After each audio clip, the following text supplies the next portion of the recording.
नमस्कार, स्वागत है आप सभी लोगों का। यह है साल का 243वां दिन। सुबह के 9 बज रहे हैं और आप देखना शुरू कर चुके हैं जी दिल्ली एनसीआर हरियाणा पर दिल्ली वाला रेडियो टीवी। मैं आपके साथ हूं पूजा खंडू और मैं हूं आपके साथ सोनाली राय। हम एक बार फिर से हाजिर हैं हमारे खास कार्यक्रम दिल्ली वाले रेडियो टीवी के साथ। हमारे इस कार्यक्रम में आपको खबर मिलेगी रेडियो और टीवी के गजब कॉम्बिनेशन में, अनोखे लहजे और अलग अंदाज में, जहां आपको हम खबर सुनाएंगे भी और साथ ही साथ आपको दिखाएंगे भी।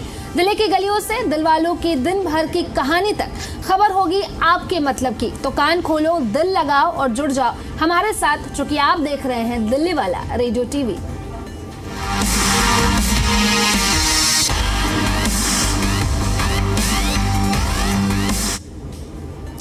चलिए तो सोनाली, कार्यक्रम की शुरुआत करते हैं हम और सबसे पहले सबसे महत्वपूर्ण जानकारी दिल्ली वालों को दे देते हैं जो यमुनानगर से खबर सामने आई है। खबर ये है कि हत्तीकुंड बैराज के सभी गेट्स खोल दिए गए हैं। यमुना में 2,72,000 क्यूसेक पानी छोड़ा गया है। सुबह 7 बजे तक यमुना में ये पानी छोड़ा गया है, जो अगले 25 से 30 घंटे में दिल्ली में तबाही की आशंका लेकर आ रहा है। यमुनानगर, करनाल, सोनीपत, यहां अलर्ट जारी कर दिया गया है। निचले इलाकों को भी खाली कराने के निर्देश दे दिए गए हैं और दिल्ली सरकार को सूचना इसकी दे दी गई है। जी बिल्कुल सही कहा पूजा आपने। हत्तीकुंड बैराज से एक बार फिर यमुना में भारी मात्रा में पानी छोड़ा गया है।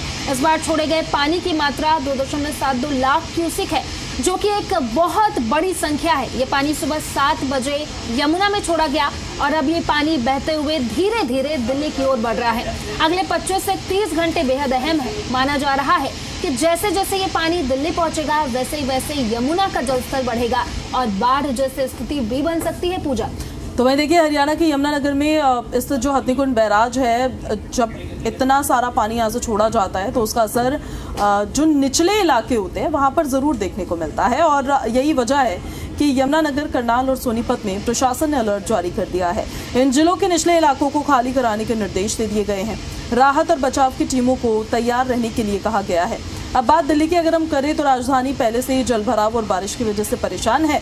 ऐसे में यमुना में आने वाला ये नया पानी मुश्किलें और बढ़ा सकता है, खास तौर पर दिल्ली के वो इलाके जो यमुना के पास बसे हुए हैं। जैसे अगर हम इलाकों की बात करें तो यमुना बाजार, मजनू का टीला, कालिंदी कुंज, ओखला, लोनी रोड, ये सारे एरिया ऐसे हैं जो कि बहुत ही निचले इलाके हैं और प्रभावित वो जल्दी हो जाते हैं। तो बाढ़ का खतरा यहाँ पर ज़्यादा है। पिछले कुछ वर्षों में भी जब हथनीकुंड से इतना पानी छोड़ा गया है तो दिल्ली में कई इलाकों में पानी भर गया है। लोगों को घर छोड़ने पर मजबूर होना पड़ा है और जनजीवन बुरी तरह से प्रभावित हुआ है। इस बार भी प्रशासन ने चेतावनी जारी कर दी है। दिल्ली सरकार को पूरी सूचना दे दी गई है और राहत बचाव के लिए इंतजाम शुरू कर दिए गए हैं।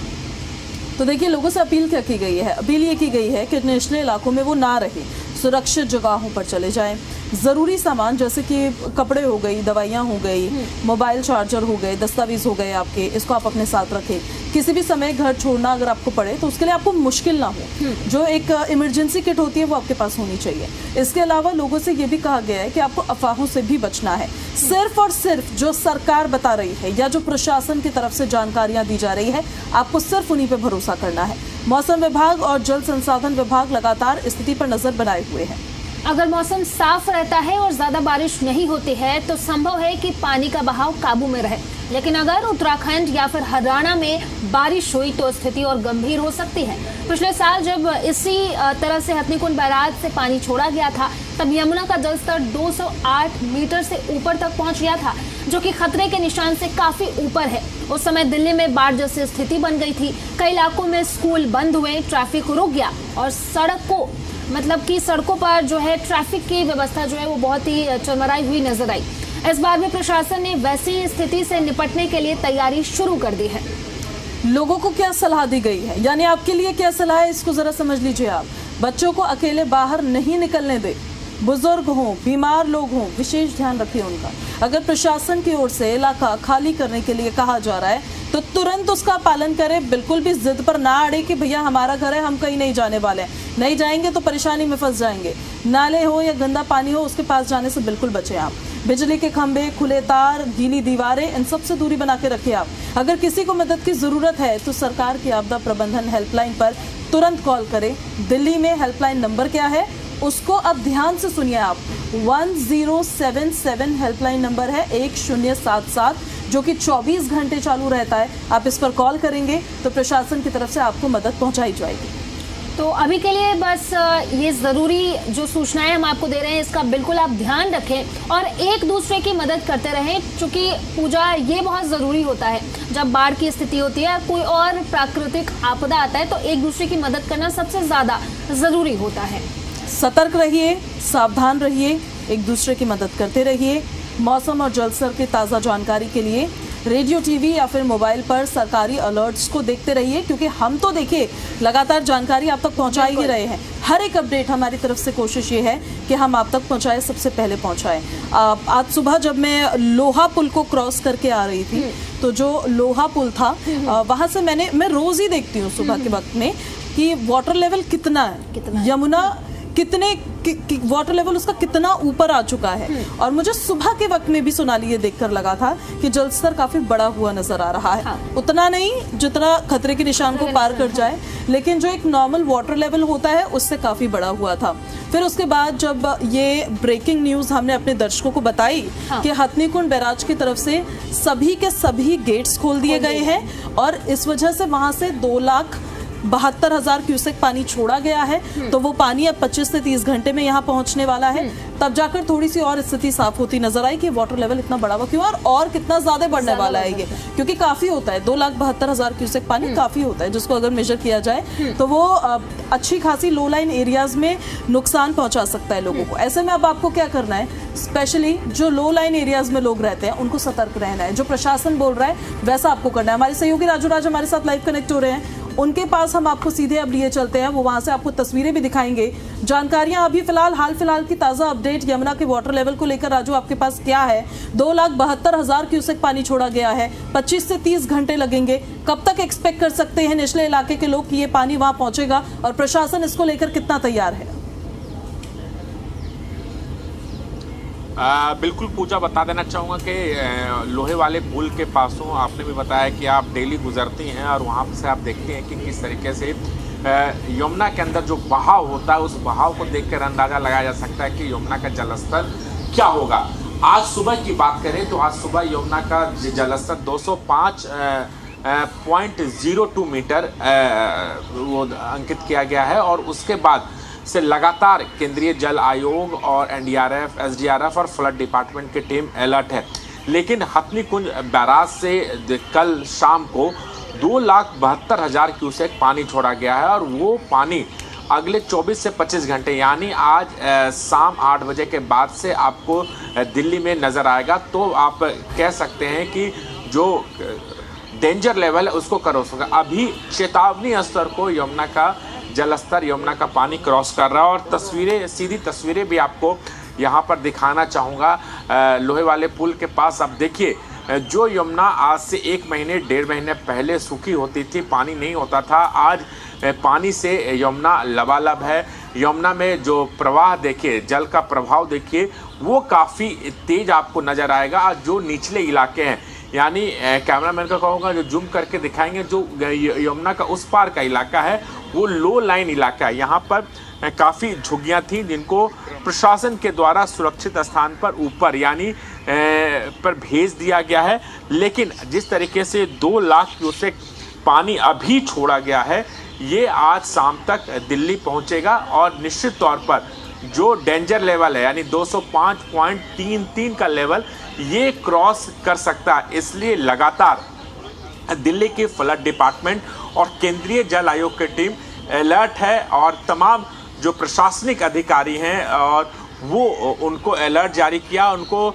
ये साफ तौर पे कहा भी जो भी लोग निचले इलाके में हैं उन्हें सुरक्षित स्थान पे पहुंचाया जाए और प्रशासन की तरफ से जो हेल्पलाइन नंबर दिया है 1077 उसके द्वारा भी मैसेज के जरिए जानकारी दी गई है। आप देखेंगे कि किस तरीके से मयूर विहार का इलाका हो, फिर डीएनडी है, वहाँ पर आपदा प्रबंधन विभाग के तरफ से वहाँ पर टेंट भी लगा दिए गए। अगर डेंजर लेवल को क्रॉस करते ही यमुना यानी 206 मीटर तक यमुना का जलस्तर पहुँचता है तो उन लोगों को वहाँ पर शिफ्ट कराया जाएगा। और यहाँ भी देखिए, जो हथनीकुंड बैराज से तमाम जो गेट हैं बैराज के वो खोल दिए गए हैं और वो पानी सीधे दिल्ली की ओर आता है। तो दिल्ली में भी ओखला बैराज है, इसके अलावा वजीराबाद के पास जो बैराज है वहाँ से भी पानी को डिस्चार्ज किया जाता है और जो भी निचले इलाके हैं वहाँ पर पानी को बहाव के लिए भेजा जाता है ताकि जो यमुना सड़कों पे ना आ जाए। यानी हमने देखा जब 2014 में कॉमनवेल्थ गेम था और उस समय बैराज नहीं खोले गए थे तो जो हथनी कुंज बैराज से पानी आया था वो आईएसबीटी के पास आया गया था, पूरा मोनेस्ट्री का इलाका था वो डूब गया था। तो इसलिए कोशिश है जो खुले इलाके हैं वहाँ पर पानी डिस्चार्ज किया जाए ताकि सिर्फ लो लाइन इलाके में ही पानी रहे, ऊपर तक पानी न है। तो ये कोशिश है। लेकिन बता दूं कि अगले 72 घंटे मौसम का भी अलर्ट है, बारिश की संभावना है। दूसरी तरफ पहाड़ों में भी उत्तराखंड की बात करें, हिमाचल प्रदेश की बात करें, लगातार बारिश हो रही है, भूस्खलन हो रहा है। रावी नदी हो, ब्यास नदी हो, गंगा नदी हो, सभी अपने जल स्तर से ऊपर बह रही है, उफान पर है। तो इसलिए वो पानी जैसे ही यमुनानगर के हथनी कुंज बैराज पर छोड़ता है वहाँ पर पानी बढ़ने के बाद उस पानी को डिस्चार्ज यमुना में किया जाता है और वो पानी दिल्ली की ओर, हरियाणा और दिल्ली की ओर आगे बढ़ती है। आप सोनीपत की बात करें, पानीपत की बात करें या फिर दिल्ली के जो बॉर्डर इलाके होते हुए पूरे दिल्ली की ओर बढ़ती है। तो ये कोशिश है प्रशासन की तरफ से और फ्लड डिपार्टमेंट की तरफ से, जो भी लोग लो लाइन इलाके हैं, यमुना खादर का इलाका हो, सोनिया बिहार का इलाका हो, बुराड़ी का इलाका हो, इन तमाम इलाकों में जो भी लोग यमुना किनारे रहते हैं उन्हें सुरक्षित स्थान पर पहुंचाया गया है। जो लगातार एनडीआरएफ और एसडीआरएफ की टीम अलर्ट है, मॉनिटर कर रही है कि यमुना का जलस्तर जैसे ही बढ़ता है, जैसे ही खतरे को निशान को क्रॉस करता है, वैसे जो तैयारियां हैं वो आपको ज़मीनी पर नज़र जरूर आएगी।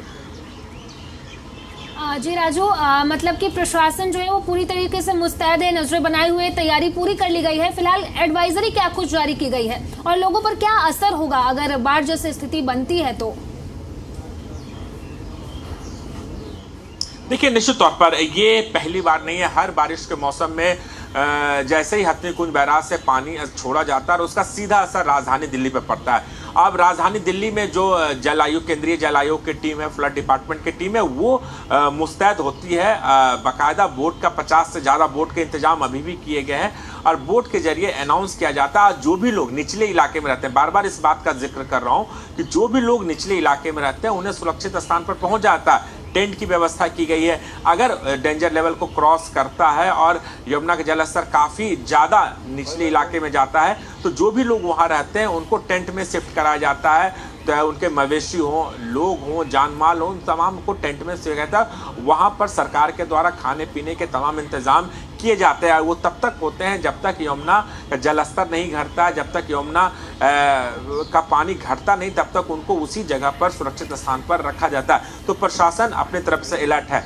लोगों को अलर्ट भी जारी किया गया है कि चूंकि लोगों का मकान होता है, उनसे बहुत उन्हें स्नेह और प्यार होता है, जल्दी लोग मकान अपना छोड़ना नहीं चाहते हैं। लेकिन प्रशासनिक टीम ने साफ तौर पर कहा है कि अगर यमुना का जलस्तर बढ़ता है तो आपको अपना मकान भी छोड़ना होगा, आपको सुरक्षित स्थान पर ले जाएगा। जो उनके मवेशी हैं, जानवर हैं, क्योंकि तमाम जो लोग हैं लो लाइन इलाके में, तमाम गरीब परिवार से लोग रहते हैं, झुग्गियों में रहने वाले लोग होते हैं, उनकी समस्या काफ़ी ज़्यादा बढ़ जाती है। इसलिए प्रशासन ने अलर्ट जारी किया है, उनको सुरक्षित स्थान पर फिलहाल रखा गया है। अगर इससे भी ज़्यादा यमुना विकराल रूप धारण करती है तो उन्हें टेंटों में भी शिफ्ट किया जा सकता है, टेंट में शिफ्ट किया जाएगा।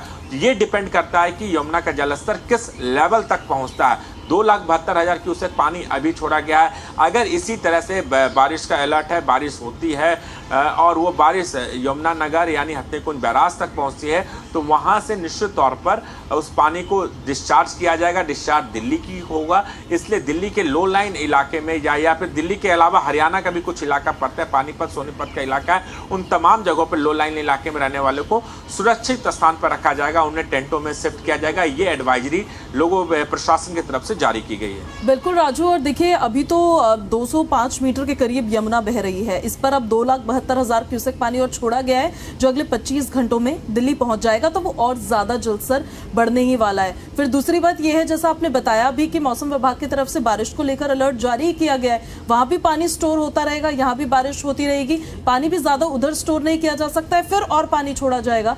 ऐसे में जो स्थिति अभी ये है, कितनी तबाही मचा सकती है, ये कितना नुकसान पहुंचा सकती है, आकलन प्रशासन कैसे कर रहा है इसका?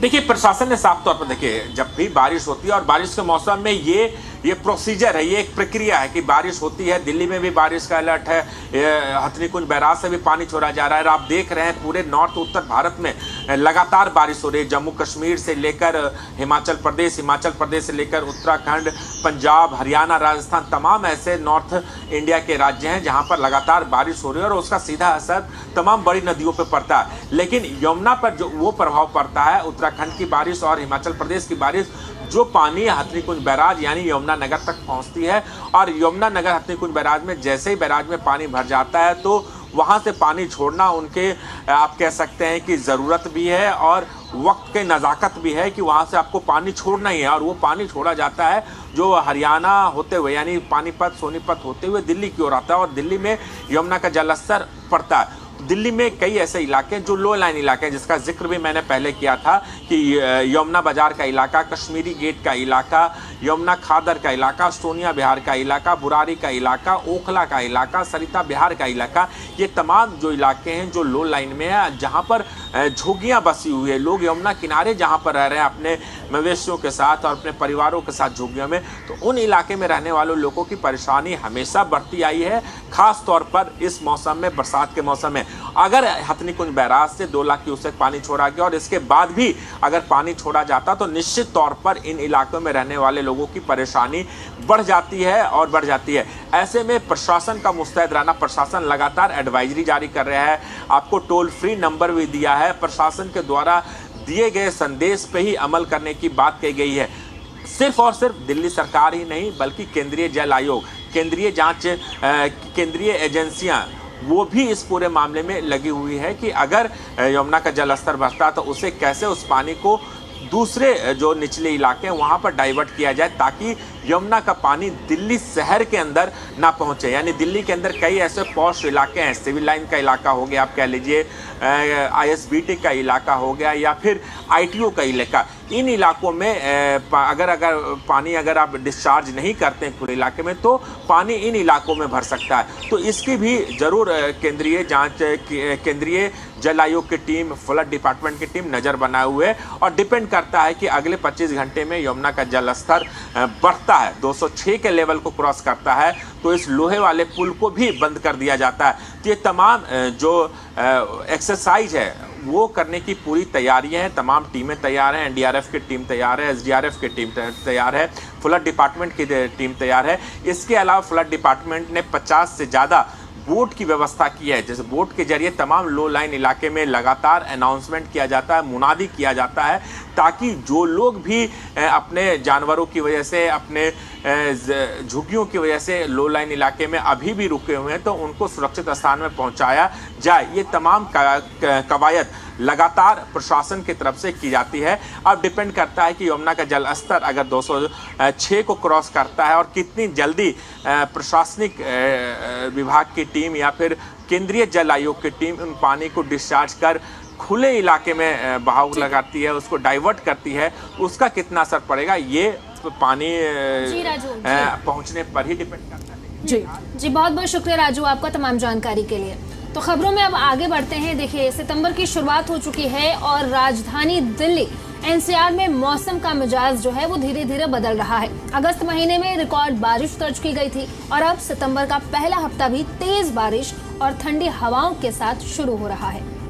मौसम विभाग के अनुसार सोमवार यानी कि 1 सितंबर को दिल्ली NCR में पूरे बादल छाए रहेंगे। हल्की से मध्यम बारिश की संभावना भी जताई गई है और कुछ इलाकों में तो भारी बारिश भी हो सकती है, जैसे कि दिल्ली, नोएडा, ग्रेटर नोएडा, गाजियाबाद जैसे इलाकों के लिए येलो अलर्ट जारी किया गया है, जबकि गुड़गांव और फरीदाबाद के लिए ऑरेंज अलर्ट है, यानी कि यहां पर भारी बारिश की चेतावनी है। अब अगर रविवार की हम बात करें तो दिन भर बादलों की लुका छुपी यहां चलती रही, कभी हल्की धूप निकलती सोनाली नजर आई तो कभी बादल छाते नजर आए। लोग पूरे दिन आसमान की ओर ही देखते रहे, लेकिन देर शाम तक बारिश का इंतजार ही रहा और एक बूंद भी नहीं पड़ी। बिल्कुल सही कहा आपने। लेकिन आज पूजा यानी कि 1 सितंबर को तस्वीर कुछ और ही है। मौसम विभाग के अनुसार लो प्रेशर एरिया यानी कि निम्न दबाव वाले क्षेत्र की वजह से आज का दिन बारिश के नाम रहने वाला है। सुबह से ही कई इलाकों में बारिश शुरू हो गई है और दिन भर इसका सिलसिला रुक रुक कर जारी रह सकता है। दिल्ली NCR में बीते 24 घंटे में कहीं तेज तो कहीं हल्की बारिश हुई। हालांकि सुबह भारी बारिश नहीं हुई, लेकिन मौसम में ठंडक जरूर है। अगस्त के आखिरी दिनों में दिल्ली का अधिकतम तापमान जो था वो 30 डिग्री था और न्यूनतम तापमान की बात करें तो 23 डिग्री सेल्सियस था। यही वजह है कि लोगों को अब हल्की सी ठंडक का एहसास होने लगा है। पूजा, बिल्कुल, सोमवार को अधिकतम तापमान करीब 30 डिग्री सेल्सियस रहा है, न्यूनतम तापमान 23 डिग्री सेल्सियस रहा है और वही रहने की अब संभावना भी है। आने वाले दिनों में हवा में नमी का स्तर भी काफ़ी है, यानी कि जो 89% से 74% के बीच में रह सकता है। ऐसे में उमस ज़रूर महसूस हो सकती है आपको, लेकिन बारिश के कारण ठंडक भी बनी रहेगी। अब अगर आने वाले हफ्ते की हम बात करें तो मौसम विभाग ने 6 सितंबर तक के लिए पहले से ही अलर्ट जारी कर दिया है। अगले 5 से 6 दिनों तक दिल्ली, नोएडा, गाजियाबाद, फरीदाबाद और ग्रेटर नोएडा और गुड़गांव में रुक रुक कर बारिश होती रहेगी। हालांकि पूजा, बीच बीच में हल्की धूप भी निकल सकती है, लेकिन बारिश का सिलसिला फिलहाल थमने वाला नहीं है। ये कहना गलत नहीं होगा पूजा कि सितंबर का पहला हफ्ता भी भीगता हुआ बीतेगा।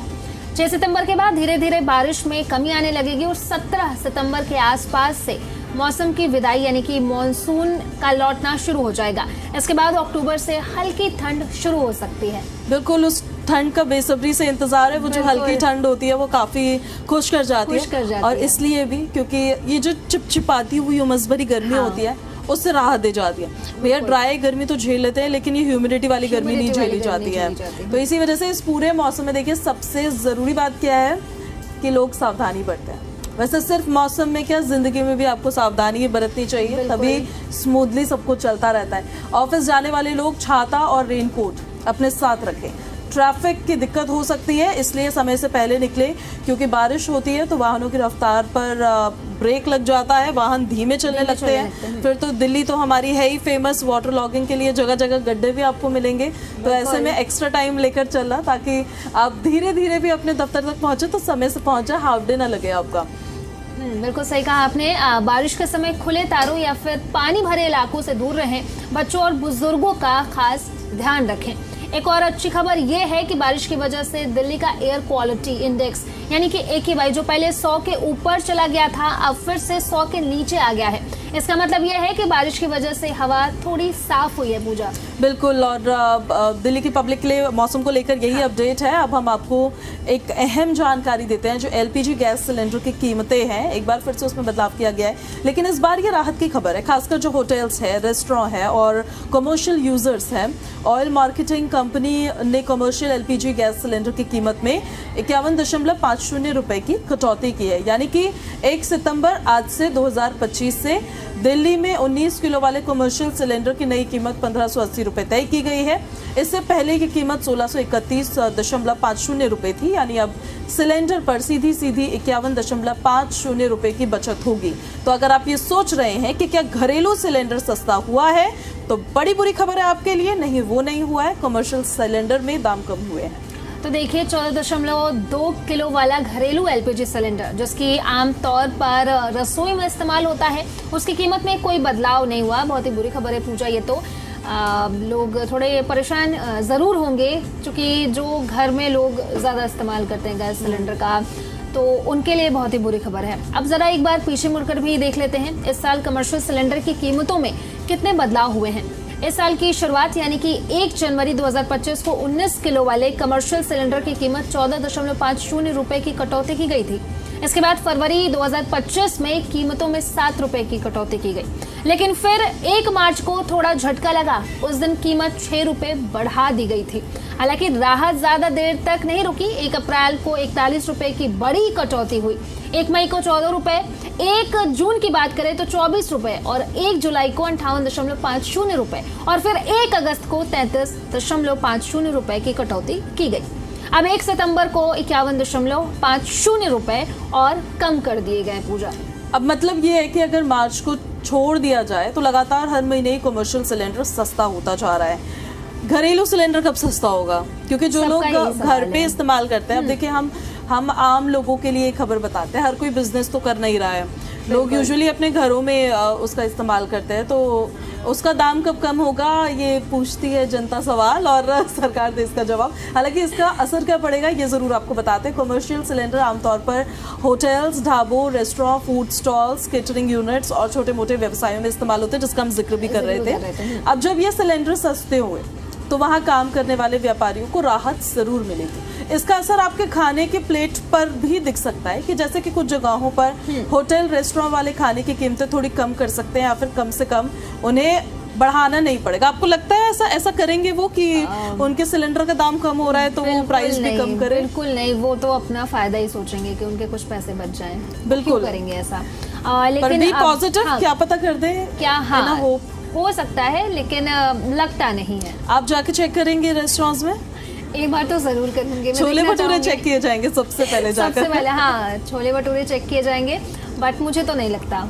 चलिए देखते हैं हम कि जो रेस्टोरेंट मालिक है, जो ढाबे के मालिक है, वो आपको कितना सस्ता खाना परोसते हैं और कितना लजीज रहता है। तो खाने का नाम सुन के मुंह में पानी आ जाता है। लेकिन घरेलू उपभोक्ताओं को कब राहत मिलेगी, वही सवाल जो हम पूछ रहे थे बार बार कि अभी तक सरकार ने घरेलू सिलेंडर की कीमतों में कोई भी बदलाव नहीं किया है। 14.2 किलो वाला LPG सिलेंडर आम आदमी के रसोई का हिस्सा है और इसकी कीमत स्थिर तो है लेकिन सस्ती नहीं हो रही है और वो चाह रहे हैं कि कम हो जाए। कुछ महीनों में केंद्र सरकार ने कुछ समय के लिए सब्सिडी दी थी, लेकिन वो भी अब सीमित दायरे में है।